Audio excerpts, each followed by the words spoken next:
What does the split soul represent in Undertale? Of all the soul forms in Undertale, the split soul is probably the most forgotten about, being relegated to the Nintendo Switch exclusive Mad Mew Mew fight. Well, it's time to change that.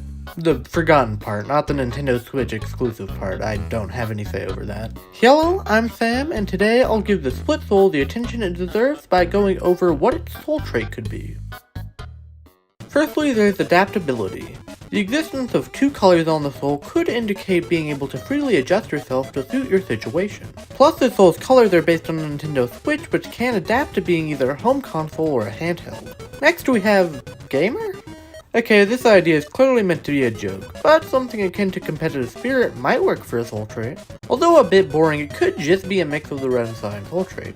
We don't know what happens when a human has an even amount of two traits. Alternatively, I've heard some people suggest it could indicate a human who has bipolar disorder or split personalities. If a human's personality is split, it only makes sense for their soul to be split as well. But I think there's one possibility that's better than all the others: transition. Humans aren't stagnant beings, and their personalities change all the time. So it's possible that if someone is changing as a person, their soul enters the split state where it doesn't know what color to be.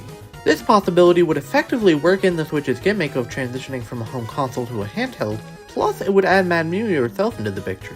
Mad Mew Mew spends the length of her fight trying to properly transition her soul into her body, and is typically considered a transgender character since she started off as a genderless ghost before becoming a woman. Transition is also one of the only possible traits that would work with the pre-existing humans in Undertale. We already know the soul traits of the 8 humans who fell underground, and none of them match up with a split soul. But if we assume that the split soul represents transition, it's possible that the Cyan soul human could have had a red soul at one point before transitioning to a split soul, and eventually their final Cyan soul. If you want to go with another trait though, it's possible that a split soul human just never fell into the underground. If you enjoyed this video, then check out this playlist of all my other Undertale content.